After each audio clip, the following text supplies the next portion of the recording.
And welcome to Around the Ozark Spotlight. Each week we uncover stories behind the people who live and work here in Southwest Missouri.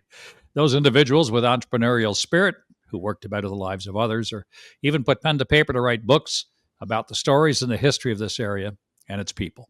I'm your host, Scott Meier. Today we're going to explore the world of the rebirth of downtown Springfield, Missouri. And with me is do I have to say former yet, or can I still call you the executive director? I'm still the executive director. Yes. Okay, the executive director. Well, it's the executive director of Downtown Springfield Association, Rusty Worley. Hey, Rusty, how are you? Hi, Scott. Good to see you.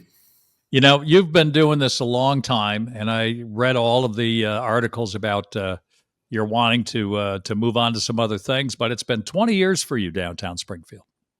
It has. It's been a great run. I've enjoyed it. It's been an opportunity to help lots of small business owners get a start downtown. We take a lot of pride in having low barriers to entry and seeing our retailers and restaurants get their start in downtown. We've promoted downtown and seen some big projects come through, like the Hers Building and most recently the Moxie Hotel. Vandervoort, still plenty of things yet to work on.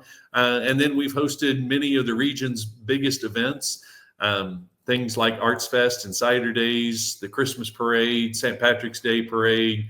We're always hosting events to bring people down to check out what's new in Center City. Well, you're a resident of this area. You were born and raised in Springfield, were you not? I was, yes, in Stratford, and then went to school at Drury, and so never fallen far from the tree. You know, I love it when people talk about being born or raised in Stratford or Nixa, or I mean, it's basically bedroom communities, but that's okay. Although Stratford sometimes gets our worst weather. It goes right around us on the east side, and it always seems to hit Stratford. But that aside, the fact that you've been here through a lot of change, I mean, you've seen Springfield when it was 100,000 people. Today, you experience it where even though the sign says, I think, about 170,000 for Greater Springfield, when you get around the retail area, we're talking almost 500,000. But you've seen some real changes. Let's talk about those a little bit. Do you recall when you first started the job how different the downtown area is from today? Yeah, and I was on the Urban Districts Alliance board from 2003 to 2005, and then joined the staff in 2005. We had the Hers Building looming over our offices, boarded up and vacant for 10 years before it ultimately got renovated. And that was probably one of the most dramatic projects to change and show the rebirth of Springfield. But there's been wholesale changes to Park Central East. The Vecino Group came in and they redid the Woodruff Building into Sky 11. They redid 6 properties in that area, including constructing a new one, Cresco. One of the big things was early on the developers using historic tax credits to convert the existing buildings into new uses, and so you saw. The Seville being renovated with Gailey's on the first floor and art galleries, and then residents up above.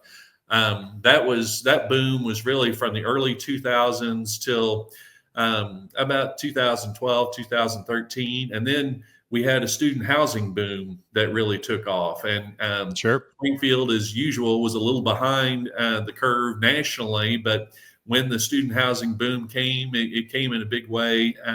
And so you saw the View and Aspen, 505, about 2,500 beds of student housing were added in the period of 7 years. So those are two of the big pendulum swings as far as the development side goes. But we also survived the Great Recession back in 2008, 2009. And then most recently, the pandemic. And it was amazing to see our small businesses weathered that and were so creative.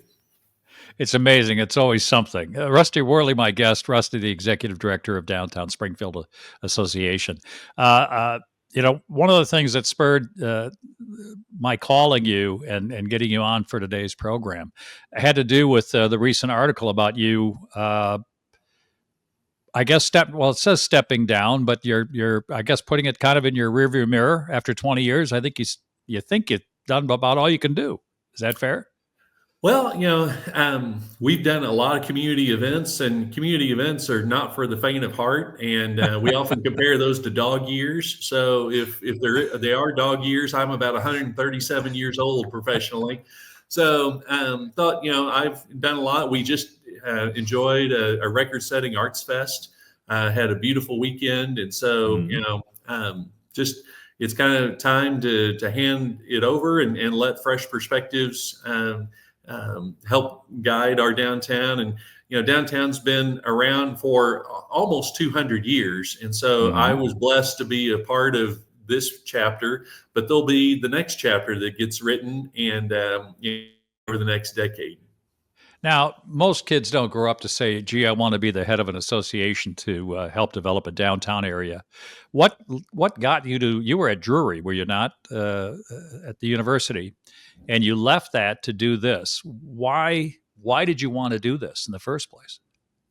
Well, I found myself really gravitating toward community development and economic development while I was the vice president for administration at Drury. I was doing a lot of work, not only on campus, working internally with our faculty, staff, and students, but with the surrounding neighbors and the other institutions. We were able to work with Archer Daniels Midland on the Tyndall Mills campus, and we were able to put some incentives in place for Tyndall Mills to donate their whole 8.1 acres to Drury. And that was a $10 million gift that really kind of transformed the southern edge of the Drury campus. So through that, I got experience in working with some of the economic development tools. And then my service on the Urban Districts Alliance Board really found that I enjoyed center city work. The experiences I had at Drury overseeing facilities, finance, safety, and security, technology all played well into all the demands of downtown and the stakeholders you have to. So I was very fortunate to be able to step into that role and have enjoyed it immensely. How does it differ what you were doing with what a city manager does? And is it important to have a good relationship there? Well, we don't have the same reach as a city manager. We don't have taxing jurisdiction. We don't have law enforcement. So they've got a lot more tools in their toolkit. But in essence, we coordinate a small city and a small town in the heart of Springfield, but we have to do everything voluntarily, and so it's everybody working together to work towards the horizon, towards the shared vision of making downtown better and enlarging the pie for everyone. But it is comparable to a city manager in that there's you want it to be clean, safe, and friendly. You want to make sure people find their way around and have places to park, and you support your small businesses and promote them. So there's a lot of parallels. Where does the funding come from for the association? We have about 45% of our funding comes through events. So, which is a little unusual. We're pretty event heavy when it comes to downtown organizations. So the net proceeds out of Arts Fest, Cider Days, and in our parades, those type of events go. We also have contracts for service. We have a great relationship with our Downtown Council of Champions, and that's a group of major employers in the region who come together and promote center city issues and advocate for that. But they fund us along with the Springfield Finance and Development Corporation. And then we have memberships.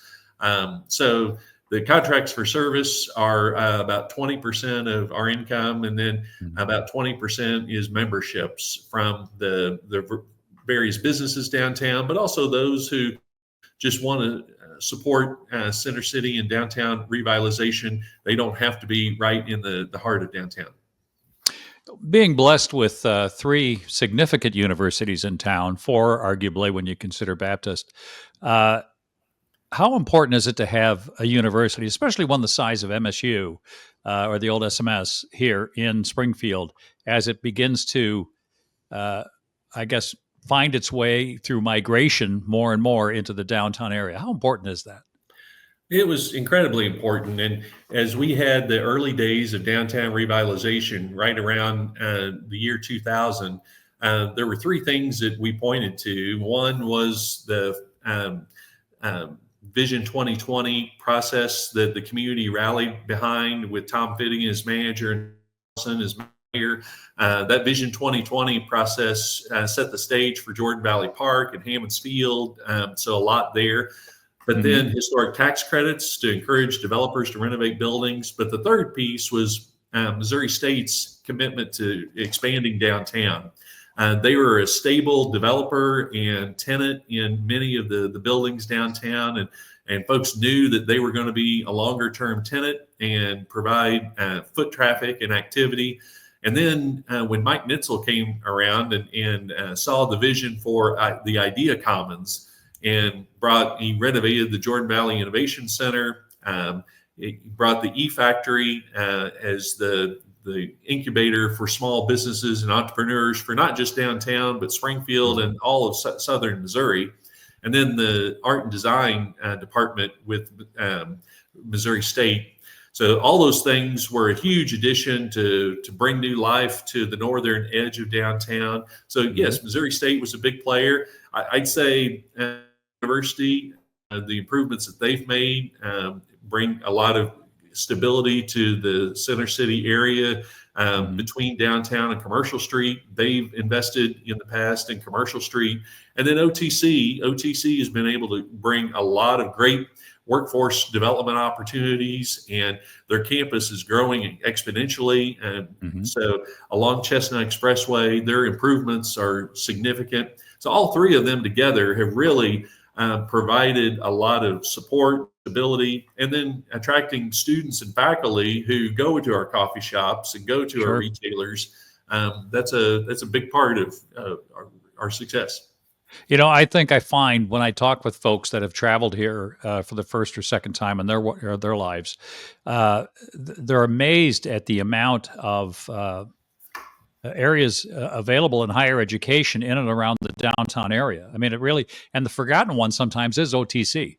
And I did when I said about the three schools. I mean, OTC, I think, is north of 40,000 attendees every school year. There's a lot of people. When you consider the size of MSU's campus, your favorite, Drury, what are they up to now as far as student enrollment? Well, the day school's 1,500, but the total head count's about 4,000, I think. Okay, and then you've got Evangel, which is another, I don't know, what, a couple thousand? At least, yes. Yeah, I mean, it's pretty amazing. It is. Again, we're really fortunate. The energy that they bring. They also do a lot of community service in the area. So those students are doing projects. We had architecture students doing a lot of community projects, design studios for the early days of downtown's revitalization. So yeah, they're an important part of the vibrancy of our community. Oh, there's no question. And it's hopefully from this point only gets better. In the second half of this program, we're going to challenge Rusty on what his vision is for the city as it goes forward, with or without his help. But I'm sure, Rusty, you're going to keep your hand in there. We'll be back in a moment with more on Around the Ozark Spotlight. I'm your host, Scott Meier, back in just a minute. Hey, everybody, it's Ethan and Sarah Forhetz from your favorite podcast, Around the Ozarks in 5. I'm sure you've been wondering, how can I get even more amazing stories, events, and witty banter to start my day? Well, look no further. Here we are. Sign up for our daily newsletter. You'll have what's going on around the Ozarks right at your fingertips each weekday morning. Yeah, just go to aroundtheozarks.com, click on the newsletter tab to sign up. Thanks for listening to Around the Ozarks in 5. We hope to see you in your inbox soon.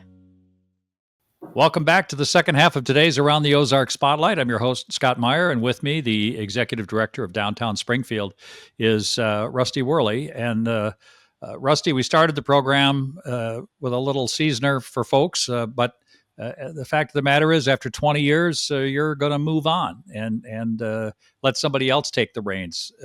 Is there someone? Are you on that committee to find your replacement, or is there anybody that you think? I guess you don't want to name names necessarily, but the kind of person that you'd like to see in the role that you've had?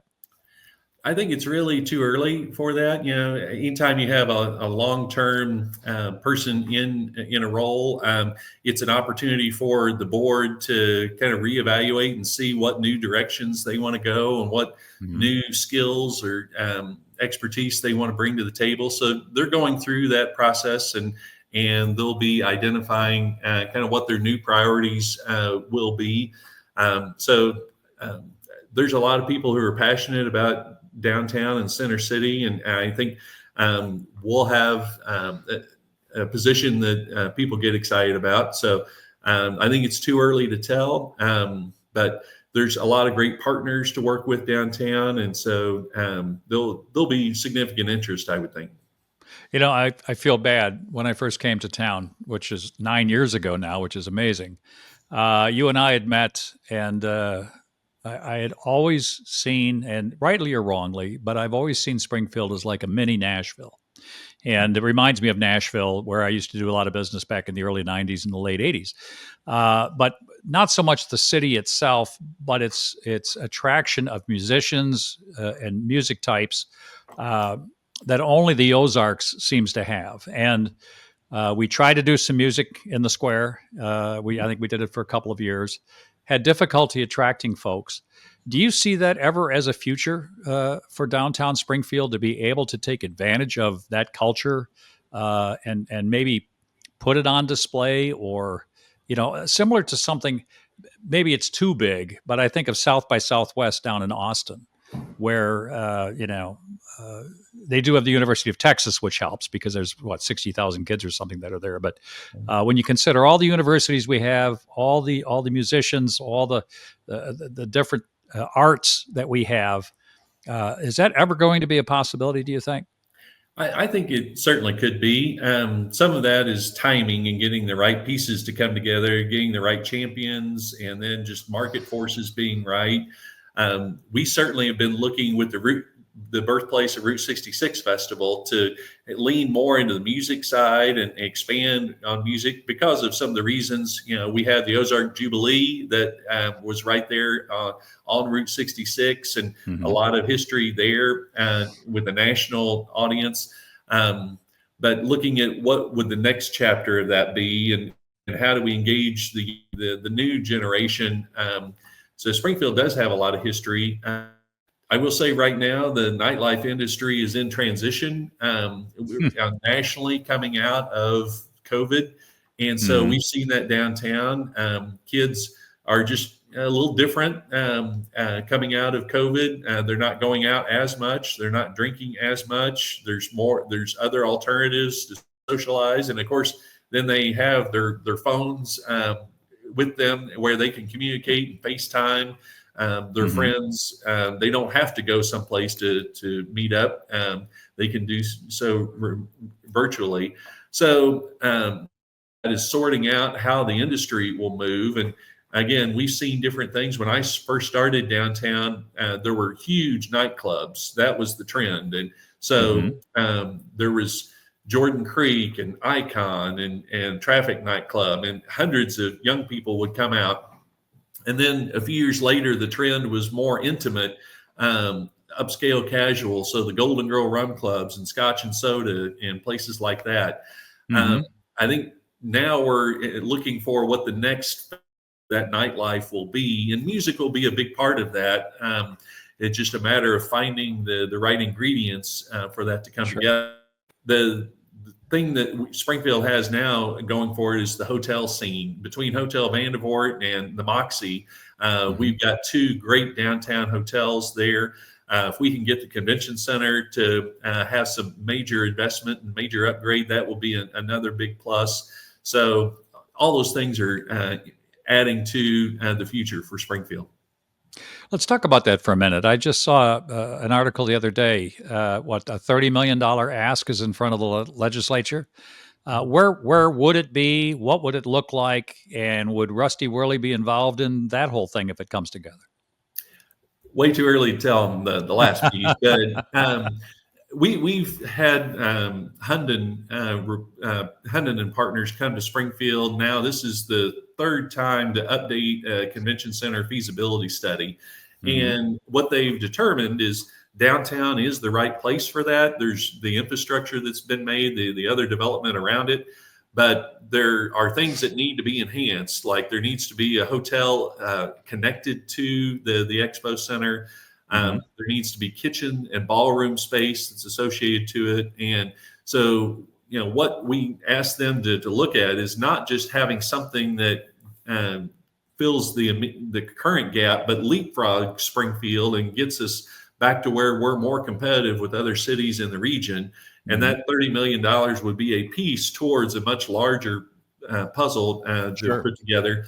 But we've seen when conventions come to town and operate like they can, it has a real effect on downtown. We feel it. Those patrons come down and support our businesses. We just need that happening a lot more often. And it takes a major investment. That's an area where Springfield is kind of falling. And so we need more competitive convention facilities.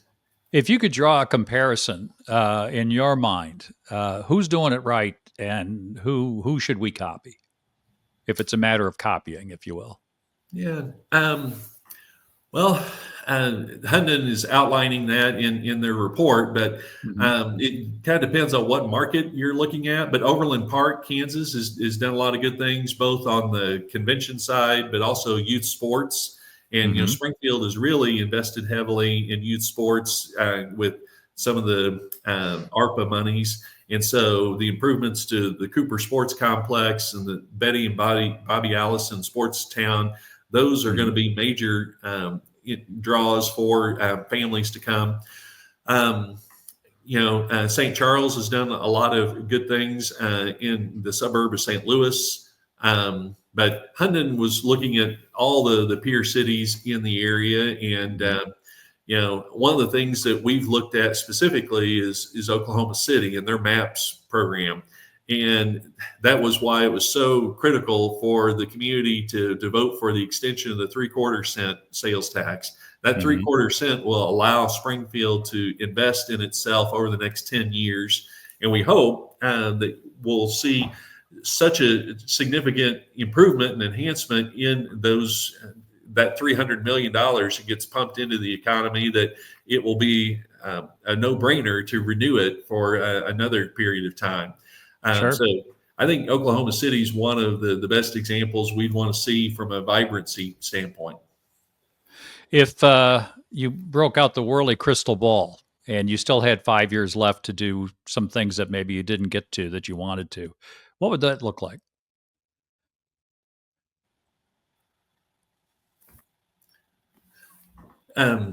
I think some of the things that come to mind, we're down to just a handful of historic buildings that haven't been renovated yet. The Rubensteins,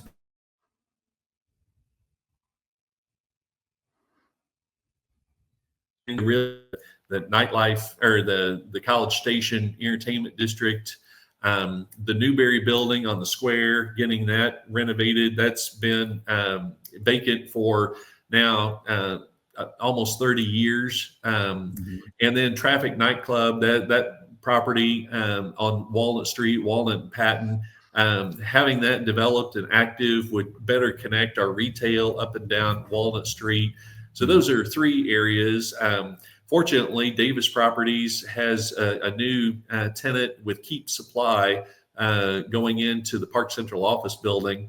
And so that is going to be an anchor tenant that will really help bring new life and energy into that southern part of the square. But those are three projects that I would see in addition to the convention center. Are you satisfied with the amount of folks that can live downtown or the availability of places to live downtown?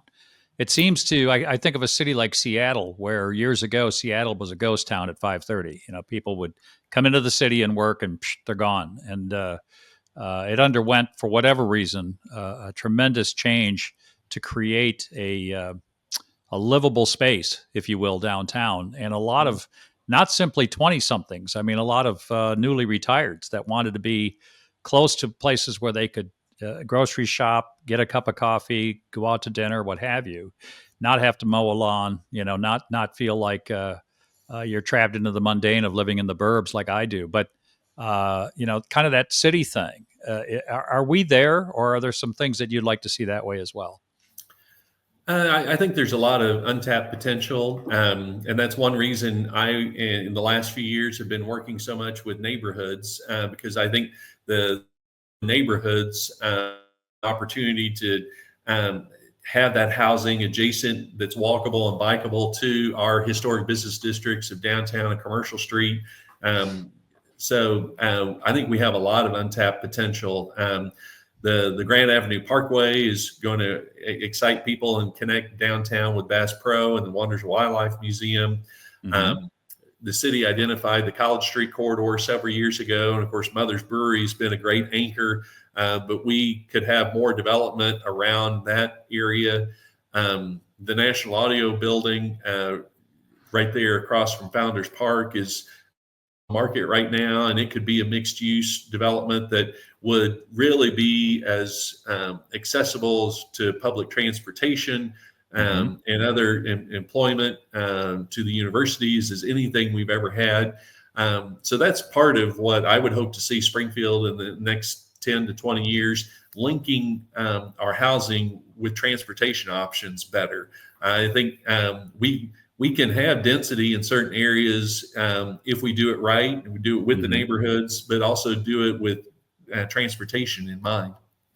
How about parking, downtown parking? Are you satisfied with that?